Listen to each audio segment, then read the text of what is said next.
Olá, pessoal! Na videoaula de hoje, nós vamos estudar a contração do coração e, principalmente, como ele consegue realizar o seu movimento, a sua contração e relaxamento sem o estímulo do sistema nervoso central. Então, vamos lá. Primeiramente, é importante lembrar algumas características das fibras musculares cardíacas. Bem, as células musculares cardíacas, elas são ramificadas e apresentam somente um núcleo, como nós podemos observar na imagem à esquerda. Além disso, elas são ligadas umas às outras por junções especializadas, conhecidas como discos intercalares. Esses discos intercalares são observados na primeira imagem também, e esse zigue-zague preto que parece um zíper, e é isso que liga uma célula à outra. Como tudo que estudamos tem subdivisões, os discos intercalares são divididos em desmossomos e junções comunicantes. E os desmossomos, eles transferem força de uma célula para outra. Então, a função do desmossomos é transferir a força de uma célula para outra. Já as junções comunicantes, ela irá permitir que os sinais elétricos passem rapidamente de uma célula para outra. E isso é o que ajuda o coração, ter uma contração uniforme.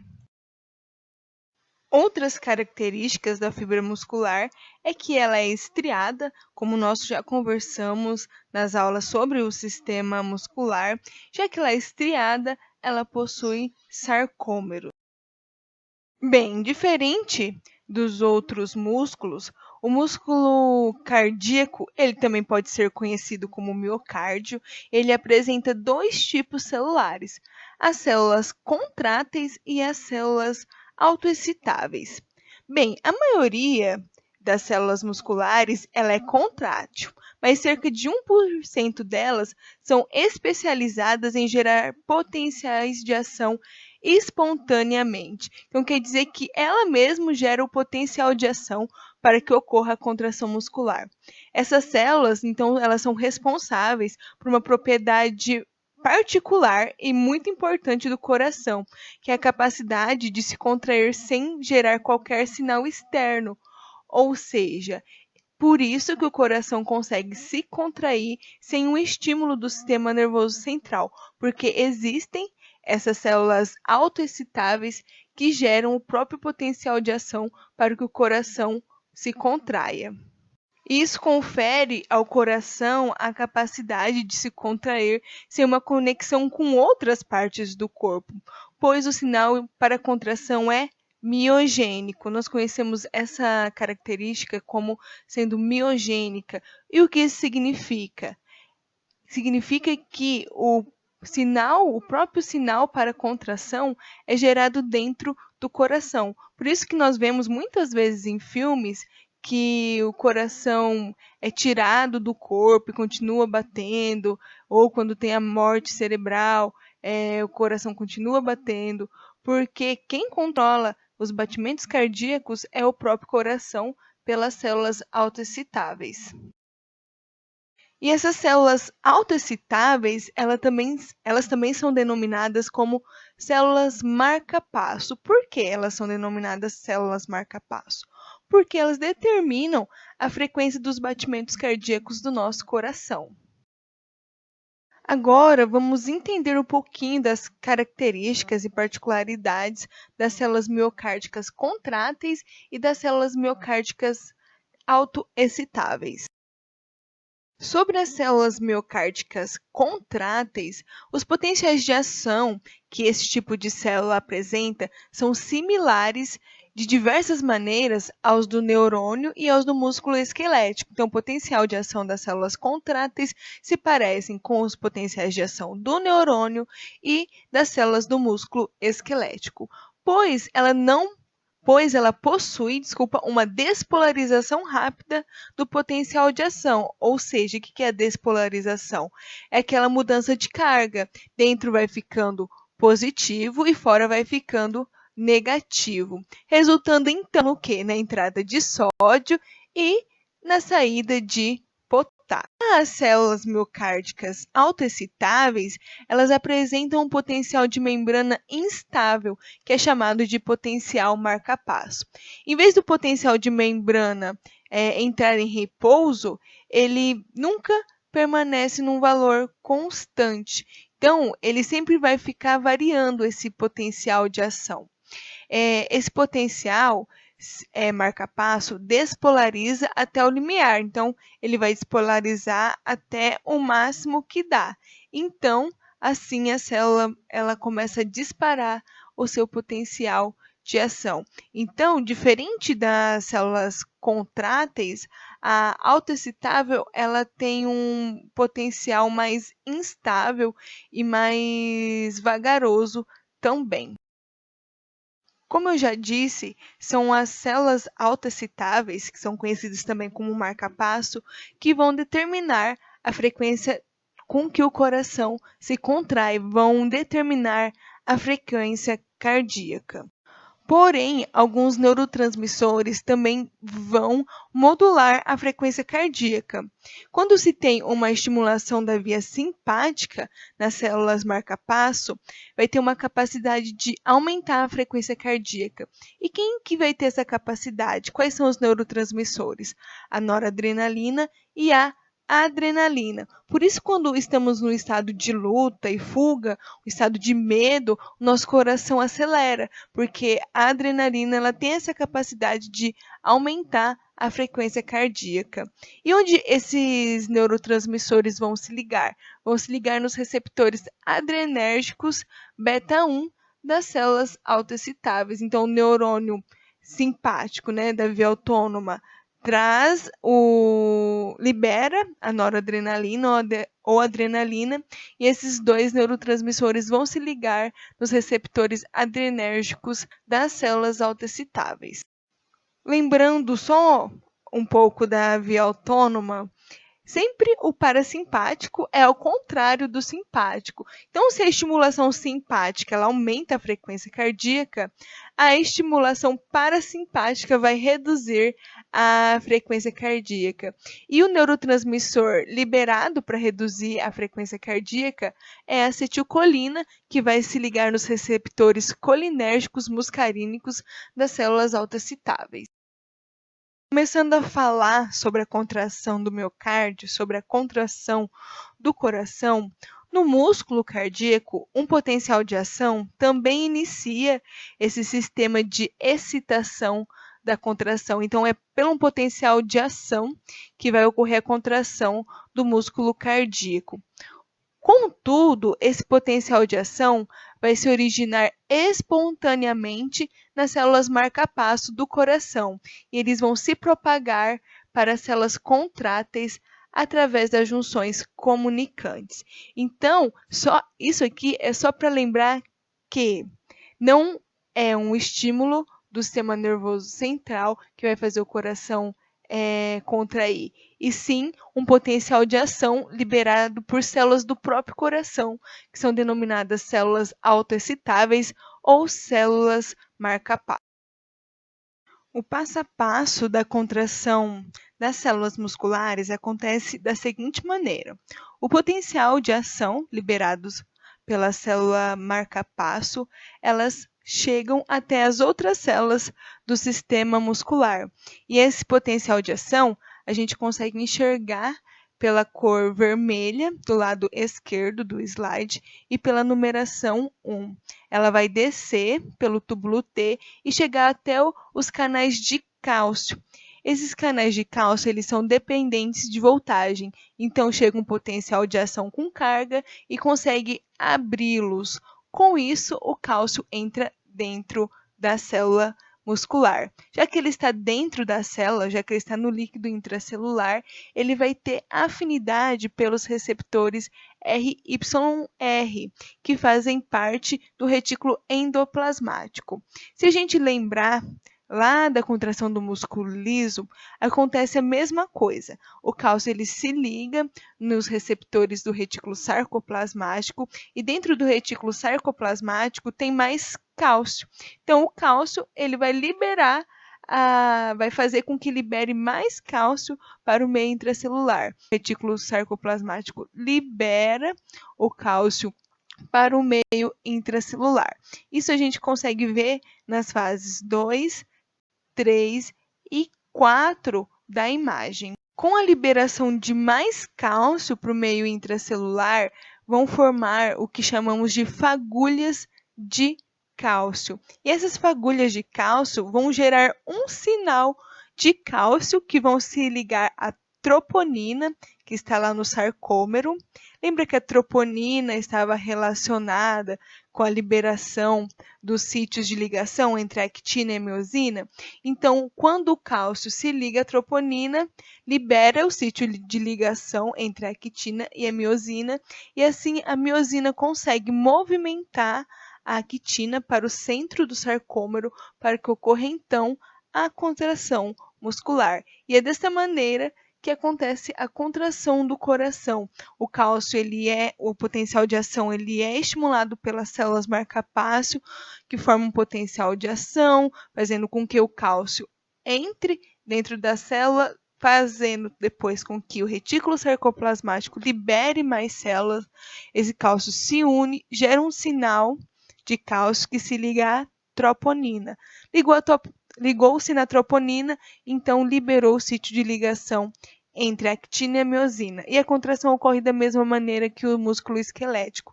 As cabeças de miosina deslizam o filamento de actina para o centro do sarcômero para que ocorra então a contração muscular. O relaxamento das fibras musculares cardíacas também é bem parecido com o relaxamento das fibras esqueléticas. O cálcio ele vai se soltar da troponina e vai voltar para o retículo sarcoplasmático. Uma parte do cálcio ele vai voltar para o retículo sarcoplasmático. Outra parte vai ser expulso da célula. E à medida que o cálcio sai da célula, o sódio entra para dentro da célula para manter as cargas e depois ocorrer a bomba de sódio e potássio para voltar tudo ao normal. Então, é assim que acontece a contração e o relaxamento das fibras musculares cardíacas. Bem, aqui os sinais elétricos eles vão coordenar a concentração. As células miocárdicas individuais elas devem despolarizar e contrair de modo coordenado para o coração gerar força suficiente para que o sangue circule para todo o corpo. Se nós olharmos a imagem presente nesse slide, o potencial de ação, os sinais elétricos, eles vão ser gerados pelas células autoexcitáveis que fazem parte do nó sinoatrial, que nós vamos entender um pouco no próximo slide. O potencial elétrico está representado pelas flechas vermelhas e ele sai das células autoexcitáveis e cai nas células contráteis. Então, a hora que ele entra nas células contráteis, são as células contráteis que têm os discos intercalares, que é aquele zíper que une uma célula à outra. E esse zíper, esse disco intercalar, permite que o potencial de ação chegue rapidamente em todas as células, em todas as células contráteis, para que então o coração bata, o coração se contraia e faça com que haja o bombeamento do sangue para todas as partes do nosso corpo. Então, vamos começar a ver o caminho da despolarização das células, quem que manda esse sinal e como que ocorre esse trajeto para que o coração se contraia. Bom, a despolarização ela vai se iniciar no nó sinoatrial. E é no nó sinoatrial que estão as células autoexcitáveis. Se nós olharmos para a imagem, a hora que vemos o primeiro coração em cima, lá em marrom, vemos um pontinho roxo. Ele ali é o nó sinoatrial, em cima do átrio direito. Então, a onda de despolarização ela vai se propagar rapidamente por um sistema especializado de fibras musculares autoexcitáveis. Então, no nó sinoatrial é o ponto de origem da despolarização, e a partir daí vai começar a se propagar esse sinal elétrico. Para onde ele vai se propagar? Ele vai se propagar para o nó atrioventricular, que é um nó ali abaixo do nó sinoatrial, que faz parte do assoalho do átrio direito. Então, o nó sinoatrial fica em cima e o nó atrioventricular fica embaixo. O sinal é liberado pelo sinoatrial e ele é propagado rapidamente para o nó atrioventricular. Quando a despolarização chega no nó atrioventricular, essa despolarização ela vai se propagar de modo mais lentamente e ela sai do átrio direito e vai para o átrio esquerdo. Depois que a despolarização passa pelo átrio esquerdo, ele desce para os ventrículos pelas fibras de Purkinje.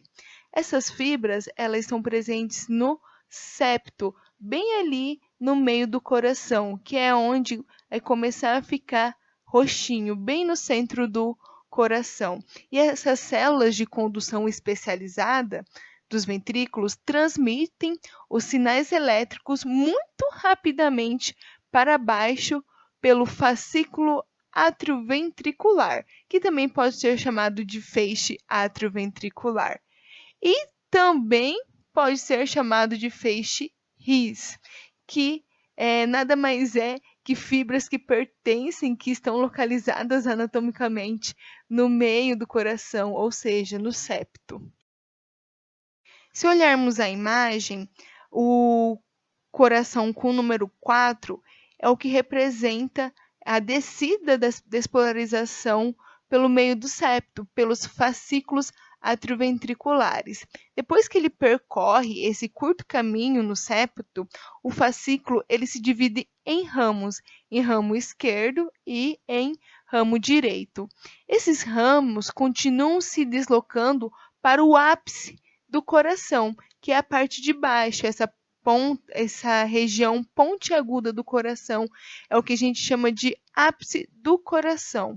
Onde ele se divide, ali no ápice, ele se divide em pequenas fibras de Purkinje, que se espalham lateralmente entre as fibras contráteis, entre as células contráteis.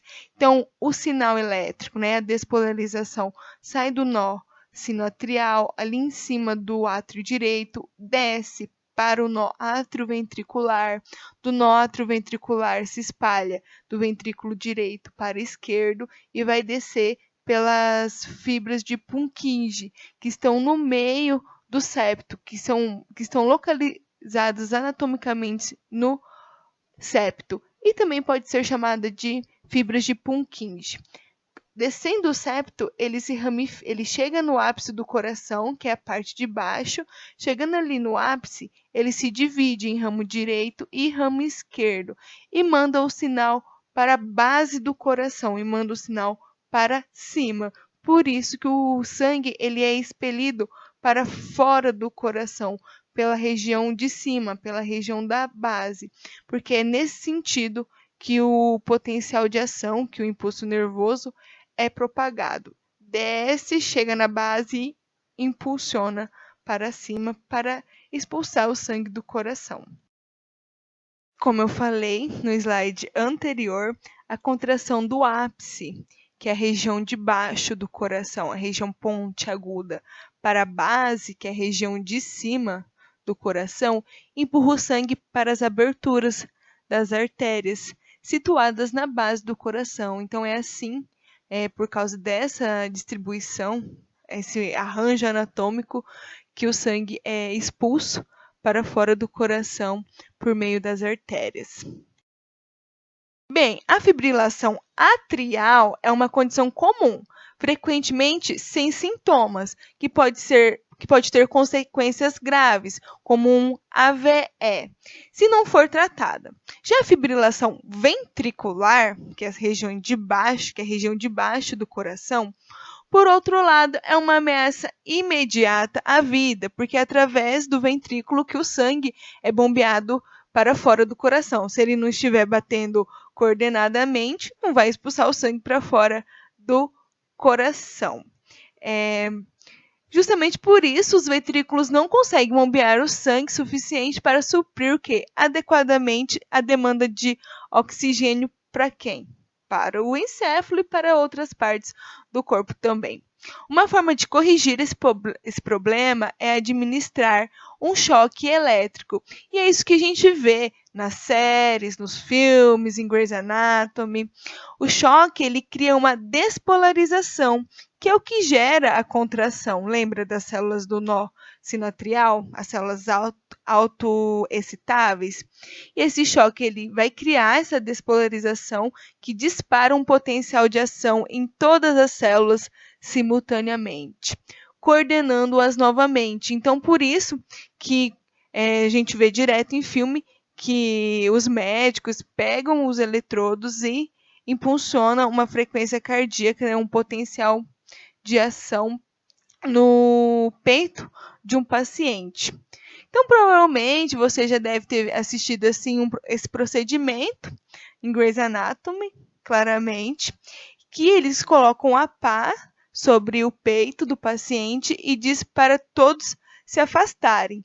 Enquanto as pás, que são os eletrodos, passa a corrente sanguínea, a corrente elétrica através do corpo. E essa corrente elétrica que vai fazer a despolarização, gerar um potencial elétrico nas células para que novamente voltem a se contrair de forma coordenada, de forma uniforme.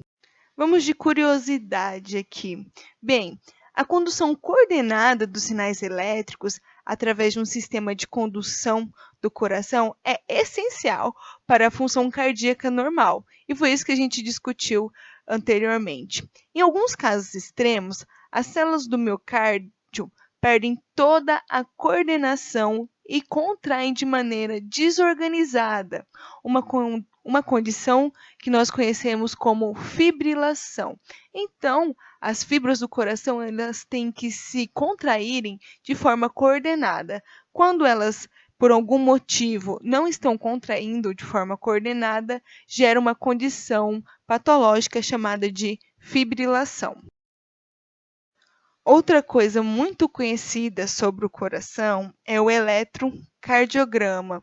O eletrocardiograma ele vai refletir a atividade elétrica do coração.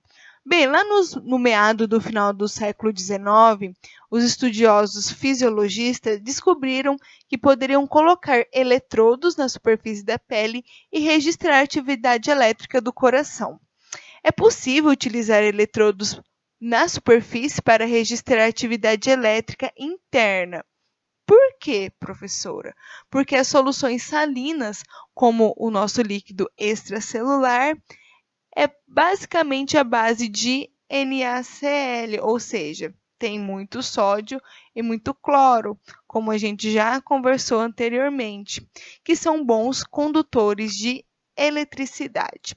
Esses registros, esses eletrocardiogramas, mostram a soma da atividade elétrica gerada pelas células do coração. E qual é a frequência cardíaca adequada?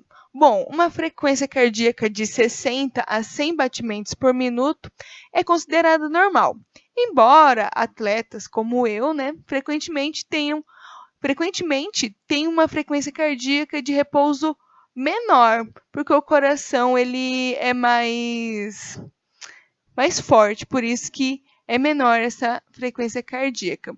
Quando a gente diz que a frequência cardíaca está mais rápida que o normal, nós falamos que ela está em taquicardia.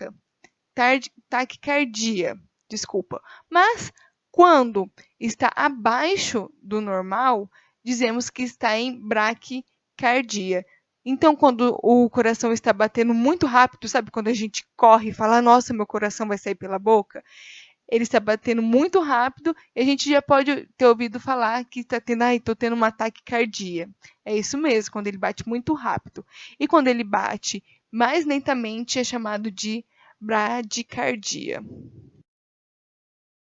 Bem, o coração ele contrai e relaxa durante um ciclo cardíaco, gerando então as famosas sístole e diástole. E o que é sístole e o que é diástole?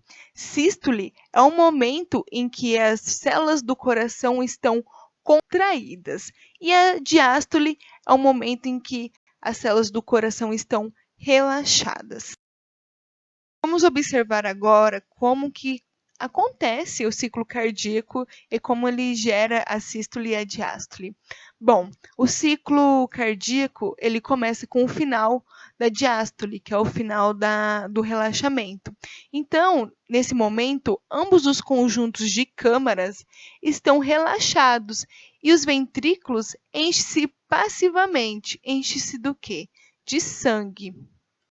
À medida que eles vão se enchendo, que os átrios vão se enchendo, vai gerar então a sístole, a contração atrial. Então, a contração atrial força uma pequena quantidade de sangue adicional para dentro dos ventrículos.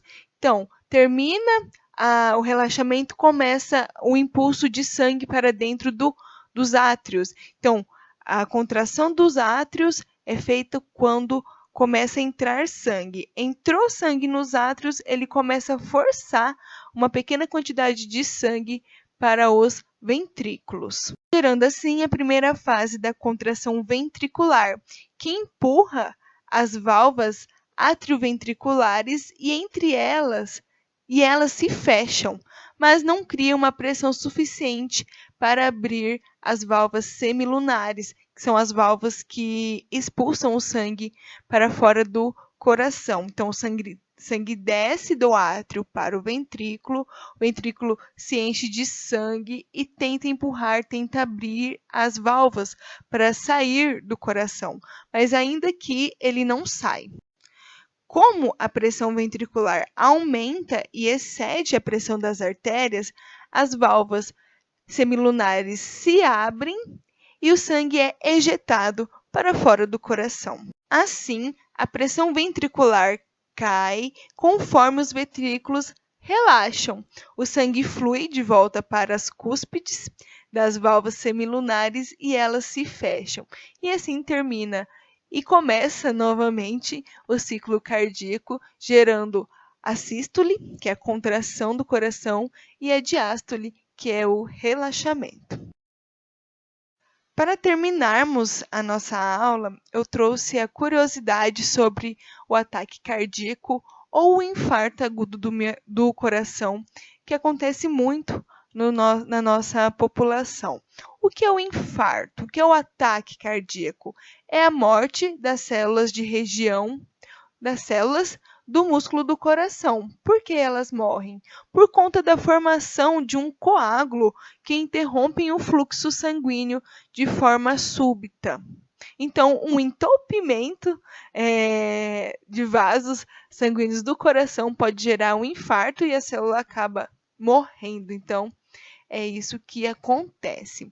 A principal causa do infarto é a aterosclerose, que é uma doença em que as placas de gordura se acumulam no interior das artérias. Sabe quando a gente come muito cachorrão, muita batata frita, não malha, igual a gente está fazendo na quarentena? Então, isso é um perigo, principalmente para homens em idades acima de 50 anos. Na maioria dos casos, o infarto ocorre quando há o rompimento de uma dessas placas. Então, essa placa se rompe, levando à formação de um coágulo, que é um entupimento da veia, falando de modo mais simples, e interrompe, então, o fluxo sanguíneo, levando à diminuição da oxigenação das células do músculo cardíaco. Se não tem oxigênio, a célula não vai sobreviver, então ela morre. Qual parte do coração que vai ocorrer esse infarto? Esse infarto ele pode ocorrer em diversas partes do coração. Depende de qual artéria foi obstruída, de qual artéria foi entupida. Em casos raros, o infarto pode acontecer por contração da artéria, interrompendo o fluxo de sangue ou por desprendimento de um coágulo originado dentro do coração e que se aloja no interior dos vasos. Bom, e os sintomas? O principal sintoma do infarto é a dor ou desconforto na região peitoral, podendo irradiar para as costas, rosto, braço esquerdo e raramente braço direito. Esse desconforto costuma ser intenso e prolongado, acompanhado de uma sensação de peso ou aperto sobre o tórax. Esses sinais podem ser acompanhados de suor excessivo, palidez e alteração na frequência cardíaca. Com o infarto, com o ataque cardíaco, terminamos essa segunda parte sobre o sistema cardiovascular. E a última parte, que é a terceira, ela vai falar sobre pressão arterial e fluxo sanguíneo. Então, até mais, galera!